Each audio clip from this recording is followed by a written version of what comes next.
think a very important part of algebra is knowing how to identify terms and factors. So let's define terms, and later on we'll talk about factors. Given an expression, whatever that is, the addition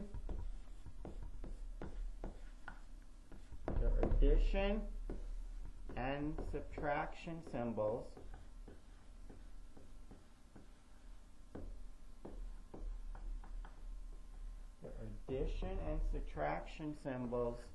separate the expression into its terms. Separates their expression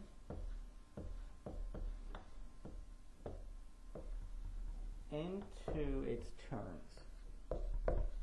So that's how you find terms.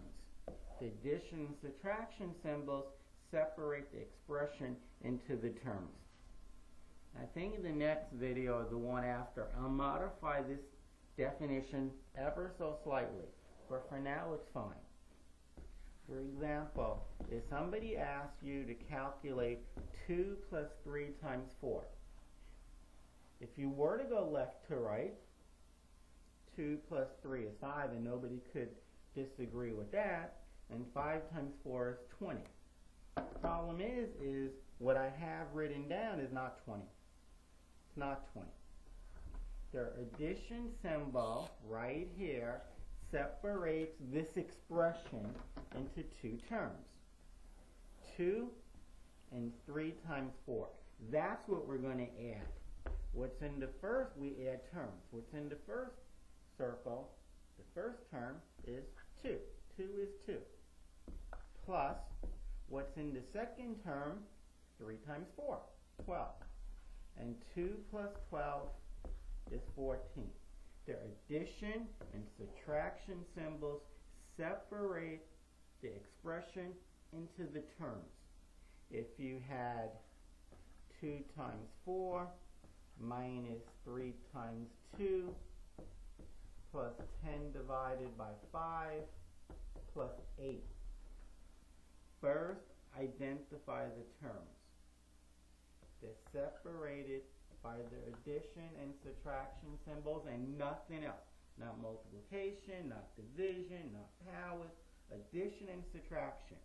It's this value minus that value plus this value plus that value. And none of those, this is not 2.4. It's 2 times 4. This is not 3.2. If I want to write 2.4, I promise you I'll put the decimal quite low. So again, it's not, I'm reading left to right, it's not 2 times 4 and then take away 3 and then multiply by 2 and then add 10. You have to identify the values of each term, and that's what you add and subtract. 2 times 4 is 8. 3 times 2 is 6. 10 divided by 5 is 2 plus 8. Now we're left with just an addition and subtraction problem of numbers. Nothing complicated. That is, it's no longer complicated like 2 times 4 was. It's no longer 3 times 2. It's no longer 10 divided by 5. It's just a number. And you do it. 8 minus 6 is 2, plus 2 plus 8. This 2 and that 8.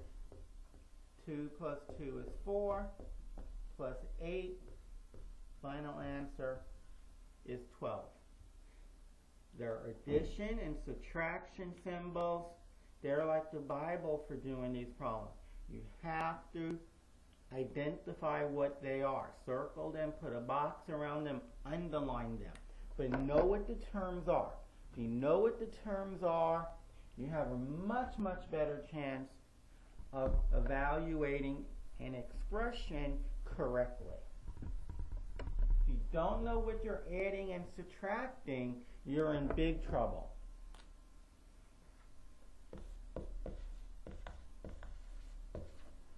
Okay.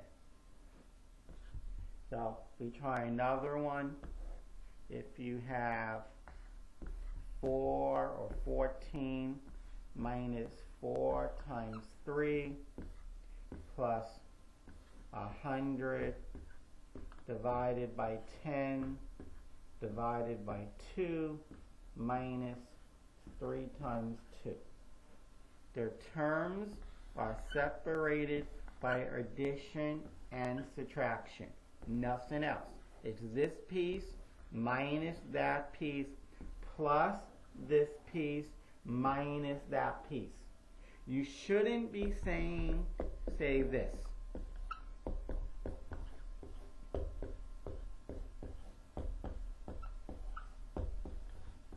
You shouldn't be saying something like this piece minus this piece plus this piece divided by that piece. The pieces, or the terms, are separated by addition and subtraction symbols. Let's be honest.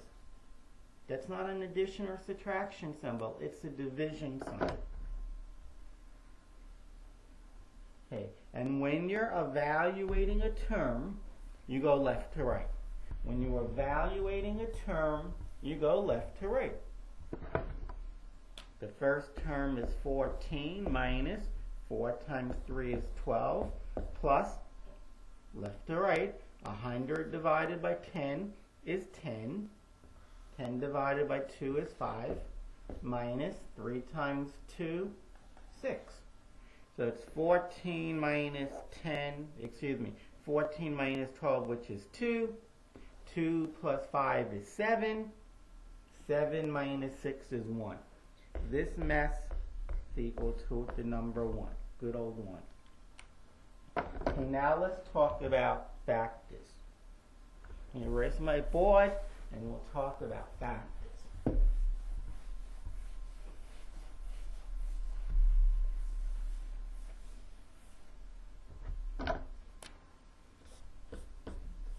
When we talked about terms, we had to start off with an expression. When we talked about factors, we start off with a term. Given a term, given a single term, the factors of that term, the factors are separated by the multiplication and division symbols. By the multiplication and division symbols.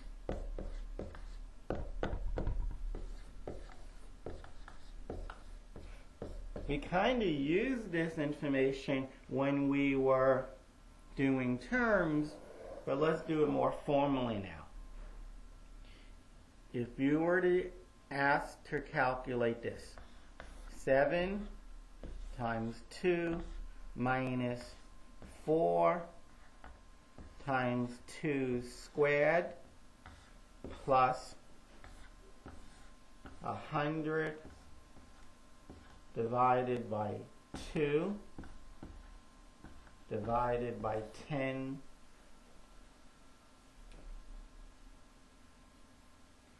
plus 16 divided by 2 squared. So first we find the terms. The terms are separated by just addition, subtraction symbols. So basically, I box everything but the addition and subtraction symbols. If you're boxing more than addition and subtraction symbols or less than addition and subtraction symbols, you're messing up. Okay. Let's find the value of the first term. According to the directions above, A term is made up of factors. Factors are the things that are multiplied. It's 7 times 2. Okay, 7 times 2, that's simple enough. It's 14. The value of the first term is 14. Minus, let's find the value of the second term. If you put these brick walls up where you have multiplication and division, you won't do the following. You want to say, oh, this is simple. 4 times 2 is 8, square root 64. Nothing I said is wrong. 4 times 2 is 8, and when you square 8, you do get 64. The problem is that there's no 8 here. There's a brick wall at multiplication and division. It's 4 times 2 squared. Well, 4 is 4. Before you multiply, you have to know what you're multiplying. 4 is 4. And coincidentally, 2 squared is also 4. So you have 4 times 4, which is 16. Plus, it's 100 divided by 2 divided by 10. Well, 100 divided by 2 is 50. 50 divided by 10, 5. So that term is 5. Plus the last term. You need to identify the terms. You have to find the value of the term. 16 divided by 2 squared. Well, nobody's going to argue that 16 is 16. And nobody, I hope, is going to argue that 2 squared is 4. 16 divided by 4, that's 4. That's the value of the term. 14 minus 16 is negative 2. I know we didn't do negative numbers yet, but it's negative 2. Negative 2 plus 5, this 5 is 3. 3 plus 4 is 7. The answer is 7. Once you find the value of each term, that is, you just have one number, you can add and subtract them.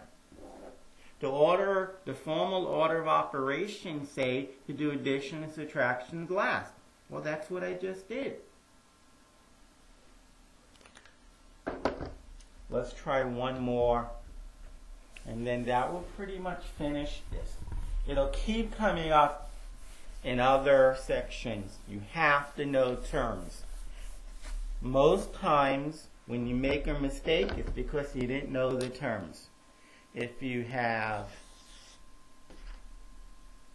8 times 3 squared minus 2 squared times 3 squared minus 4 times 5 squared divided by 2 plus 11 times 3 squared. You need to identify the terms. The terms are separated by addition and subtraction symbols. Now you put the boxes around everything else. It's this minus this minus this plus that. The only thing that I didn't put in boxes were subtraction and addition symbols. Okay, now we go to find the value of each term, the value in each box. So that means you have to find the factors. Factors are separated by multiplication and division symbols. Here's the multiplication symbol. It's what's to the left of that symbol times what to the left of that line times what's to the right of that line. Well, to the left of the line is 8, and 8 just equals 8. To the right of the multiplication symbol or the line is 3 squared or 9. 8 times 9, 72. Minus 2 squared times 3 squared. Well, 2 squared means 2 times 2, which is 4. 3 squared means 3 times 3. We'll do a lot more with powers, but now I need to just throw them in so you can learn how to identify factors and terms. 2 squared means 2 times 2 or 4. Trust me. 3 squared means 9. That is, it's this piece times that piece. Later on, you'll learn better how to figure out what this and that was, what 2 squared and 3 squared were. But you need to now know, well, I may not know how to do 2 squared times 3 squared, but I know one thing. It's whatever 2 squared is times whatever 3 squared is. That is 4 times 9, or 36. Minus 4 times 5 squared divided by 2. Well, 4 is 4. 5 times itself 2 times. 5 times 5, 25. 2 is 2. So it's 4 times 25, which is 100, divided by 2 is 50. Plus 11 times 3 squared. Well, 11 is 11, and if you know how to do this, 3 squared is 9. But for now, know that it breaks up right there. 11 times 9 is 99. 72 minus 36 is 36. Minus 50 plus 99.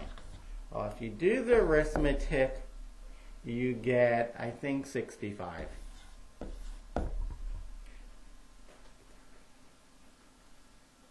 $85, excuse me. You get 85. You need to be able to identify terms. That's very important.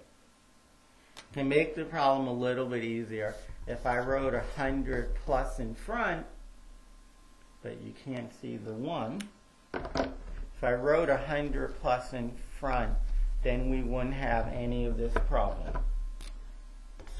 100 plus. So the value of the first term is simply 100. Simply 100.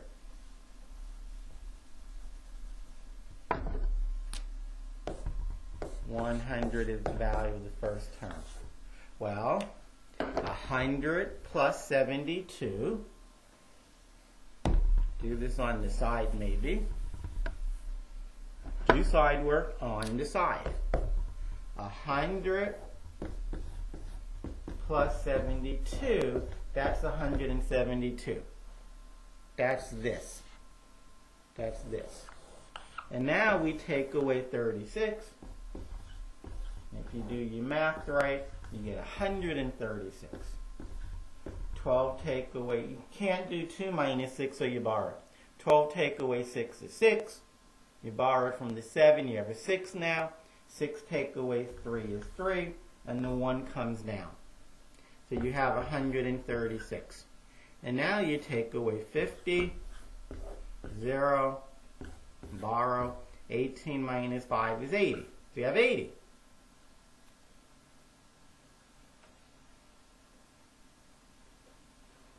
$86. What am I saying? You have 86. 6 minus 0 is 6. So you have 86, and then you add 99. You have 86, and like it says, you add 99, and like magic, you'll get 185. 1 plus 8 is 9, plus another 9 is 185. So the final answer is 185. Okay, if you didn't know where 2 squared was, or 3 squared, or 5 squared, that's okay. Just want you to know that it's not 8 times 3. I'm looking at the second term. I don't want you to think you do 8 times 3 and then you square that. No. What's being squared is, well, you have to find out what the factors are. It's 8 times 3 squared. There is a brick wall here. This is 8, and this may or may not be a number that we know. But nonetheless, it's not 8 times 3. Okay, I needed to put powers in to talk about that. We'll talk about it again when we really talk about powers, and then again and again. I needed to introduce it as early as possible so I can keep talking about it. Okay, that finishes up the first video on terms and factors, which is the same as order of operations. Good luck.